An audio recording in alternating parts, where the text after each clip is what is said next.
우리 신경민 대변인하고는 조금 또 특수 관계가 있어서 초등학교도 같은 데를 다녔고, 중학교도 같은 데를 다녔고, 고등학교도 같은 데를 다녔고, 대학교도 같은 대학을 다녔고, 직장도 같은 데를 다녔고, 당도 이제 같이 하게 됐습니다. 축하합니다. 다시 한번 큰 강남구청 제도를 바꾸면 어떤 사회가 도래할 것인가에 대해서 구체적으로 손에 쥐어 드려야 한다고 봅니다. 제가 선거 기간 중에 강남구청에 이제 선거 인사하러 갔다가 그 점심 때 구내식당에 가서 밥을 먹었어요. 그 구내식당에 가서 밥을 먹는데 2,700원, 품질은 괜찮았어요. 시민은 3,300원, 일반 시민도. 그래서 어디서 합니까? 그랬더니 삼성 에버랜드에서 한대요. 그래서 제가 밥을 먹다가 아니 이런 것까지 꼭 삼성이 해야 되는가? 언제부터 해요? 그랬더니 2년 됐대요. 2년 전에는 어디서 했느냐 그랬더니 현대푸드에서 했대요. 현대, 삼성, 강남구청 구내식당 이건 아닌 것 같아요. 그리고 1층에 그 강남구청 1층에 커피숍인데 그 총무과장이 저것도 삼성에서 합니다. 그래요. 그리고 이제 동네에 돌아와서 미장원에 갔는데 그 미장원 원장님이 부부간에 하는데 이번에 국회에 들어가거든 꼭 막을 일이 있습니다. 막아줄 일이. 그게 뭐냐면 삼성에서 미용실 체인을 준비한다고 그래서 우리가 지금 미용협회에서 굉장히 긴장하고 있습니다. 저는 이것이 이렇게 가서 과연 우리 국민이 행복하겠는가? 행복하겠는가? 바로 그래서 시대 정신이 저는 제가 강남 복판에서 이제 강남 한복판에서 경제 민주화를 외친 남자다 이제 어떤 분이 그런 표현을 해줬습니다만 정말 강남에서 승리하고 싶었던 이유가 바로 우리 사회에 경제적으로 문화적으로 교육적으로 또 우월적 지위에 있는 강남에서 이 경제 민주화에 대한 그 손을 들어주기를 바랬기 때문에 정말 승리하고 싶었습니다. 근데 저의 성패와 상관없이 그러나 저는 2013년 한국 사회는 새로운 문을 열어야 합니다. 3포 세대 연애를 하고 싶어도 할 수가 없고 결혼을 하고 싶어도 포기해야 하고 출산을 하려고 해도 할 수가 없는 이 3포 세대의 문제. 그럼 비록 30대의 문제가 아니라 20대의 내일이고 또 40대의 어제였고 또 40대도 똑같이 부딪히고 있는 문제들이 있습니다.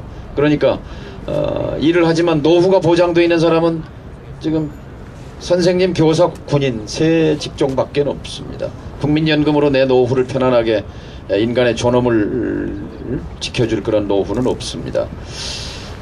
그런데 과연 국가는 무엇인가? 라는 질문이 지금 2012년의 화두라고 생각합니다. 그래서 저는 4.11 총선에서 안타깝게 생각하는 게 내년 1월이 되면 그렇죠. 12월 국회를 통해서 우리가 과반수가 되면 12월 국회를 통해서 뭐보다도 내년에 약 330조 정도의 예산이 될 텐데 여기서 최소한 4조 원은 기초노령연금 확대에 쓰겠다. 그래서 내년 1월부터는 65세 이상 노인 인구 550만 명에게 보편적 복지로서 18만 원의 노인연금을 여러분 손에 쥐어드리겠습니다. 또 그것이 옳습니다. 그것이 또 지속적인 경제성장을 위해 가야 할 또 경제 정책 방향이기도 합니다. 토건이나 부자 감세의 방향이 아니라 기초노령연금을 18만 원, 9만 원에서 18만 원으로 인상해야 하는 이유는 두 가지 근거가 있습니다. 하나는 이 노무현 정부 때 만든 법에 그때 설계할 때 평균 소득의 10% 18만 원을 드리자 하고 설계했던 것인데 이 약속을 이명박 정부가 나라 곳간 재정이 부족하다는 이유로 9만 원으로 시작한 것이거든요. 그러니까 이제 5년이 지났으면 내년 1월부터는 18만 원으로 가는 것이 맞고 그리고 또 두 번째는 그것이 지금 65세 이상 550만 명 중에 1년에 자살자가 5,000명씩 나옵니다. 전 세계에서 노인 자살률이 압도적으로 10배 이상 높습니다. 이것을 말로만 말로만 노인 복지 강화해서 어떻게 노인 자살률을 줄이겠습니까? 노인 자살률의 첫 번째 이유가 빈곤이고, 두 번째가 질병이고, 세 번째가 가족과의 불화, 자식과의, 네 번째가 고독, 소외감으로 되어 있는데, 정부가 할 일, 국가가 할 일은, 국가의 의무는 OECD 국가 가운데 노인연금이 없는, 기초연금이 없는 나라가 거의 없지 않습니까? 그렇다고 보면 이것이 민주당이 유권자에게 쥐어줄 수 있는 구체적인 손에 쥐어줄 수 있는 공약이어야 하는데, 한나라당은 새누리당은 이걸 공약에서 뺐고, 민주당은 당시에 관료들에게 포위됐다고 생각합니다. 뭐 실현 가능성 운운하면서 이것을 뭐 그렇게 분명하게 얘기하지 않았어요. 총론으로 기초노령연금을 얘기했지만 구체적인 의지를 가지고 사실 무상급식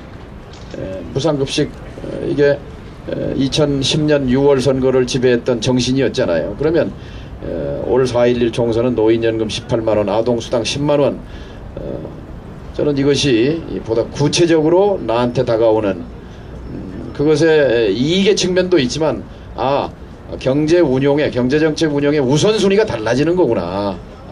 이명박 정부나 박근혜 대표의 새누리당이 가고자 하는 이른바 재벌 대기업 중심주의와 그 다음에 기본적으로 FTA를 통한 경쟁 만능 세상이 아니라 이제 약자를 배려하고 그 사회적 취약계층의 구매력을 확충해 주어서 550만 명에게 추가로 주어지는 노인연금 4조 원은 거의 99.9% 내수시장으로 흘러들어가게 되어 있습니다.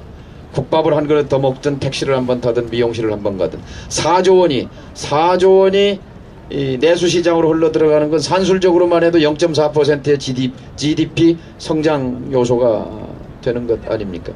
이게 거창하게 얘기하면 케인즈의 유효수요 이론하고도 맞닿아 있습니다. 전 세계가 그런 성찰을 하잖아요. 즉 지갑이 비어가는 양극화된 이 빈곤층과 취약계층에게 구매력을 강화시켜주는 것, 이것이 새로운 성장 동력을 만들어내는 것이고 경제성장을 지속 가능하게 하는 그런 ABC 아닙니까? 여기에 대한 확신을 갖지 못한 그것이 4.11을 그냥 MB 심판해 주십시오, 사찰 심판합시다로 그치게 한 한계였다고 생각합니다. 바로 그 점에서 아까 시흥에서 오신 교수님 말씀, 민주당에 대한 실망, 이것을 어떻게 극복할 것인가에 대해서 제 대답은 이렇습니다.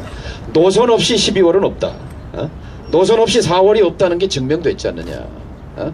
우리 사회는 지금 새누리당과 박근혜, 이명박 정부는 노선이 분명합니다. 우리 5년 동안 봤잖아요.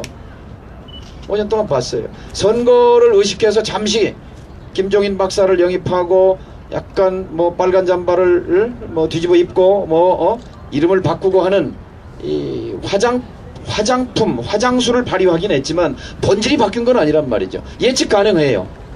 가령 새누리당이 다시 정권 잡으면 어떠한 길을 가리라는 게 우리가 예측 가능합니다. 이명박 정부 5년의 연장에 있습니다. 기본적으로 본질적으로. 그러면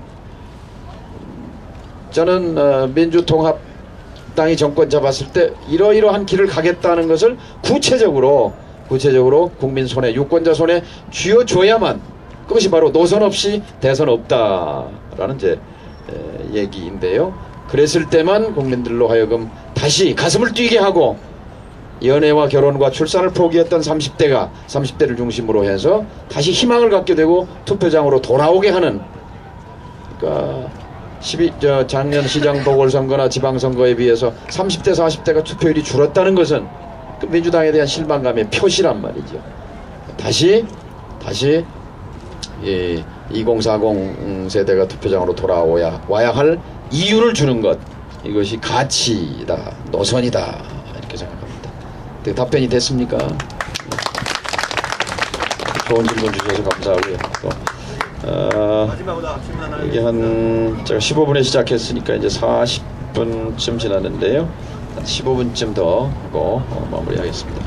때문에 기본적으로 이제 민주당 쪽 성향이라는 걸 말씀드리고 해서 그런데 이제 개인적으로 이제 그 정동영 의장님을 대선 끝난 이후에 개인적으로 많이 좀 실망을 해가지고 지지를 안 했었는데, 최근에 이제 정치적 행보라든가 이제 그 좀 어려운 핍박받는 사람들한테 이제 같이 이제 서서 동참을 하시는 것을 보고 또 더구나 또 이제 강남에서 또 이제 그 몸을 던지시는 것을 이제 보고 개인적으로 이제 많이 좀 이제 다시 좀 지지를 하게 좀 된 상황입니다.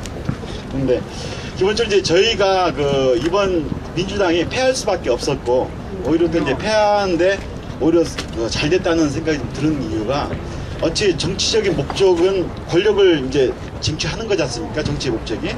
그런데 기본적으로 김대중 전 대통령, 김대중 정권이나 노무현 정권에서도 항상 보았던 것처럼 그 버리는 정치를 했었다고 생각을 합니다.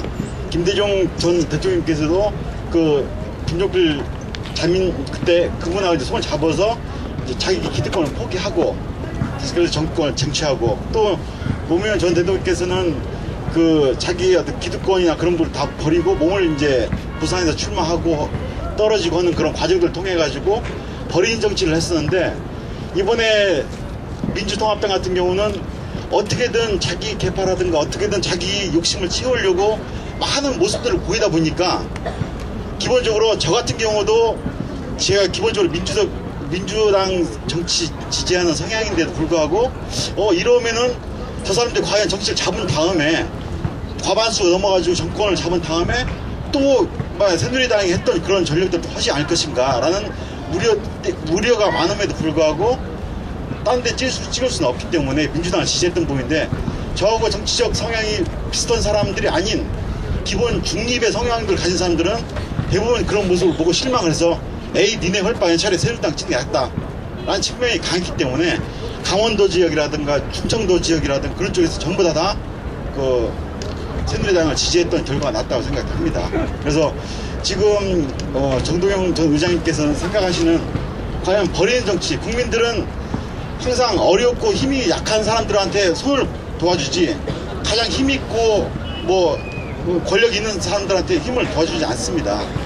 기본적으로 그렇게 해서 과연 버리는 정치, 권력을 쟁취하기 위해서 버린 정치를 하기 위해서는 어떤 방법이 좋을 것인가 라는 걸 말씀 좀 드리고 싶고, 또 하나는 한 가지 이제 저희가 기본적으로 이제 이번에 많은 진짜 뭐 낙검수, 저는 낙검수 애청자입니다. 그래서 이제 낙검수라든가 그런 쪽에서 도와줘서 이런 국민적인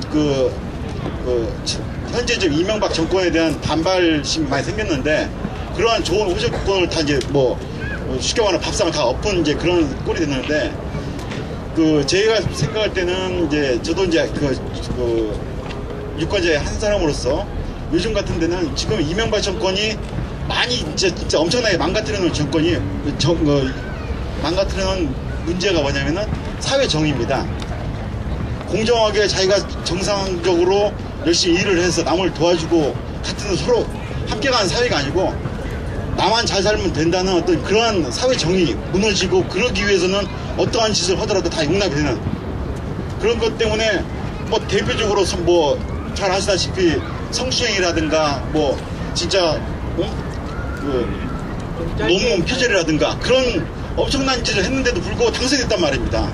근데 그것은 다시 말하면 뭐냐면은 그런 것보다는 현재 지금 이 정권이 그렇게 만들었기 때문에 각자 다 사람들은 다 필요 없고 도둑질을 하건 사기를 치면 중요한 게 아니고 과연 나한테 무엇을 얼마 줄 것이냐가 가장 큰 정권이고, 전 정권에서도 마찬가지로 의장님께서 피해봤던 부분이 다 비비케라는 걸 다 알지 않습니까? 아는데도 불구하고 저 사람이 그래도 도둑놈이라 하더라도 내 밥을 챙겨줄 수 있는 그런 관점이기 때문에 그런 관점에서 맞춰가지고 정책을 피신다고 그러면은 좀 도움이 되지 않을까 싶습니다. 예, 시흥에서 오셔서 도움을 주셨습니다. 패한 게 잘됐다 이렇게 말씀을 하셨는데 역설로 그렇게 말씀하셨으리라고 봅니다. 그렇죠. 나한테 심판하자. 심판한 뒤에 그 다음에 뭐가 나에게 달라지는가라는 것을 저는 보여줘야 한다고 생각합니다. 이번에 못 보여줬기 때문에. 자,